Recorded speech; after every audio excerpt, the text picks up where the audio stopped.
In the lawless volume between the mapped trade corridors and the territories that still pretended to be governed, there existed a region of space where insurance algorithms automatically failed, and navigation AIs recommended silence over distress calls. A region the alien cartels called the Shattered Run because every vessel that entered it alone eventually became salvage.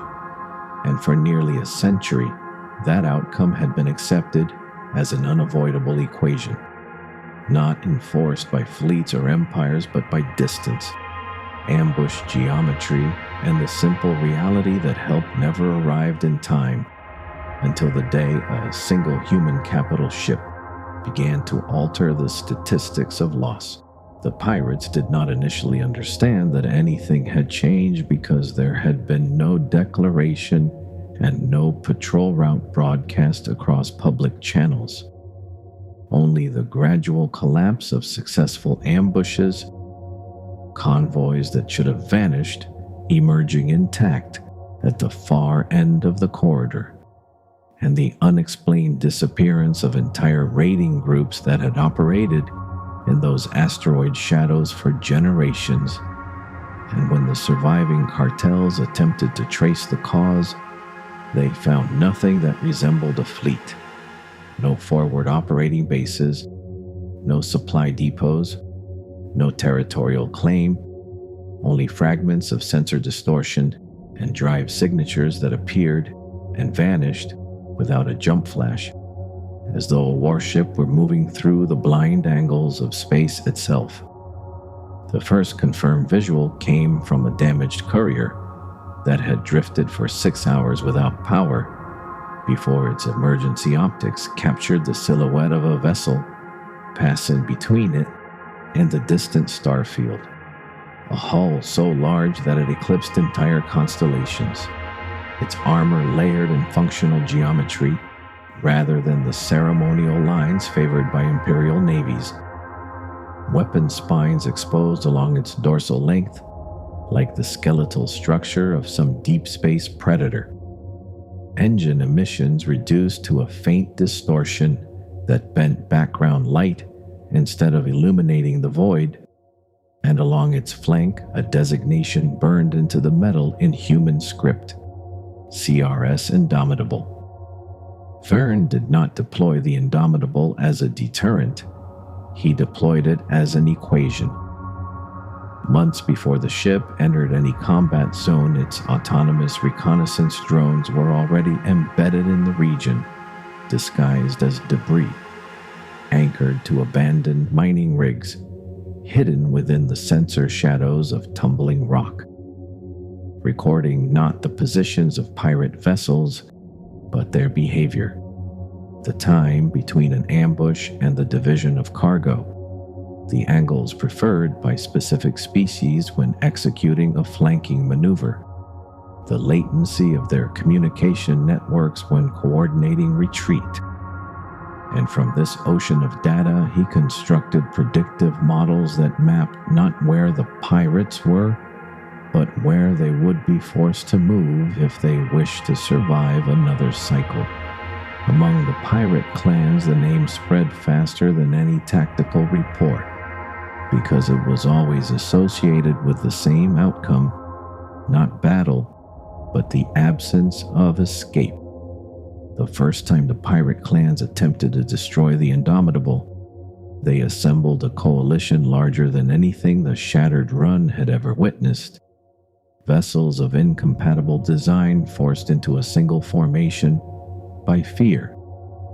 Their commanders agreeing on a single strategy overwhelmed the human ship with mass before it could isolate targets.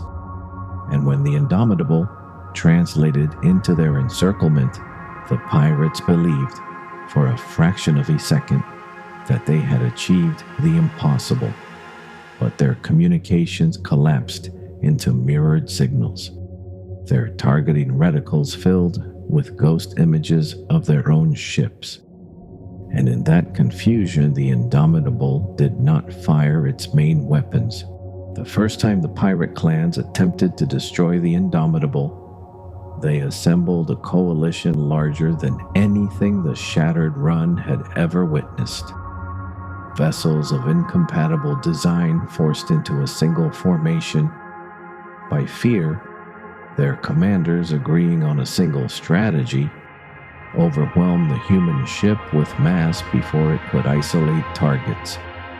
And when the Indomitable translated into their encirclement, the pirates believed, for a fraction of a second, that they had achieved the impossible. But their communications collapsed into mirrored signals, their targeting reticles filled with ghost images of their own ships. And in that confusion, the Indomitable did not fire its main weapons. It accelerated, its engines pushing the capital ship through a gap that had existed only as a probability in Verna's simulations, its passage alone shattering the formation. And as the pirate vessels attempted to reorient, railgun fire reached across distances they had considered safe, each shot not at a hull, but at a drive assembly. And when the firing ceased, the battle space contained no organized resistance, only drifting metal.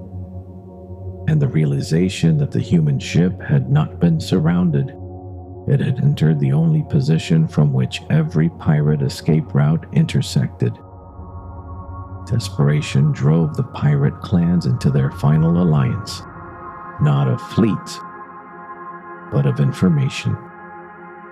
They sold their movement data to an Imperial Intelligence Directorate in exchange for sanctuary beyond the frontier.